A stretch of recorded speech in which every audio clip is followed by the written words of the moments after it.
They looked like kids, but their eyes were all wrong. And when they said they couldn't come in unless I invited them, I knew I was facing something that weren't from this world. This ain't no ghost story. It's the true tale that started a legend, and all began with 2 knocks on a window in Abilene, Texas. Welcome to Kentucky Melody's America's Scariest Stories. Tonight, we're sitting round the campfire, deep in the dark woods, where the only light's the flame. And the stories are older than the trees. So settle in, friend, 'cause this here tale might just follow you home. It was the spring of 1996, in the quiet West Texas town of Abilene. Brian Bethel, a local reporter known for his level-headedness, had parked his car in a nearly empty lot across from the old movie theater. The yellow glow from the marquee lit the asphalt around him in a hazy, flickering light. Brian was sitting in the car, writing out a check to pay his internet bill, something folks still did by hand back then. The night was still. Not a breeze stirred, not a dog barked, not a sound stirred beyond the soft hum of the car engine. Then, there was a knock on the window. Brian looked up. 2 boys stood outside his car. They couldn't have been more than 10 years old. Both wore hooded sweatshirts. One stood close to the window, the other hung back a step in the shadows. Their skin was pale, unnaturally so, and their faces showed no emotion. The clothes they wore weren't ragged, but they looked off, not old, just not right, like they were trying to fit in but got the details wrong, like they were wearing a memory of what kids ought to look like. The boy closest to the glass leaned in and spoke. "Hey, mister, we need a ride. We want to go see the movie, but we forgot our money. Can you take us to our house?" At first, Brian didn't feel scared. He actually felt calm, like he wanted to help. But that feeling didn't last. Something crept up from his spine. Something cold and ancient. A warning deeper than words. His hand drifted toward the door lock, but it stopped halfway. The boy kept talking. His tone was polite, too polite, like he was reading from a script. And his voice didn't sound like a kid's voice. It was too even, too steady, like it didn't belong to a child at all. Then Brian noticed their eyes. There were no whites, no irises, just black, pure black.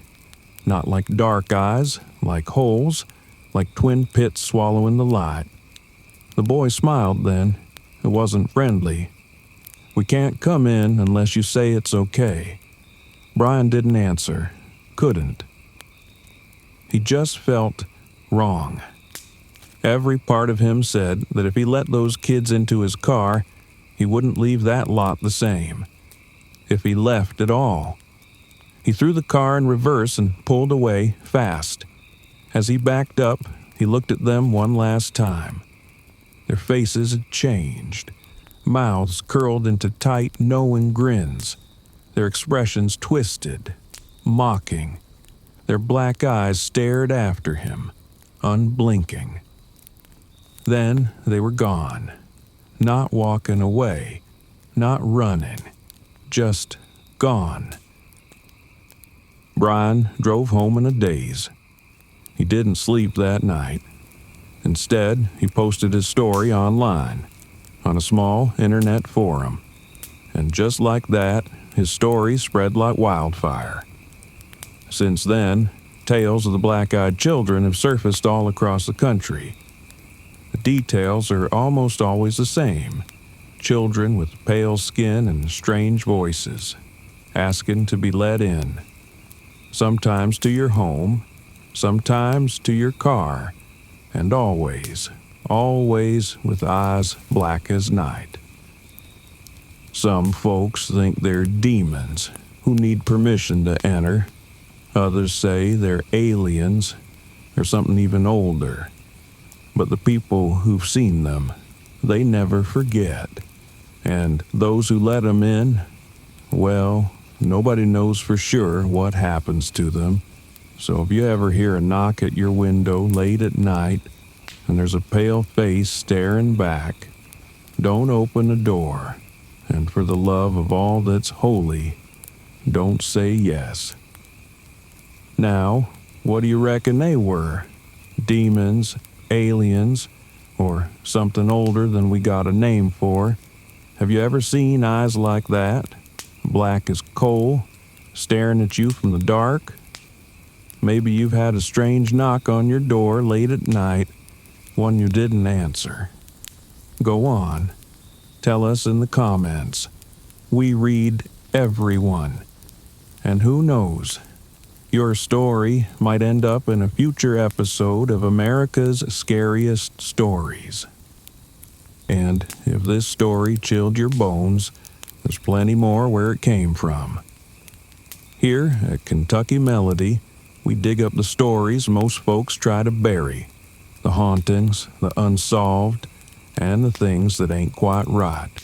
So, if you aren't scared off yet, hit that subscribe button, ring that bell, and join us as we walk the thin line between truth and terror. Join us next Wednesday and Saturday when we return with more. And remember, don't open the door till you're sure it's us.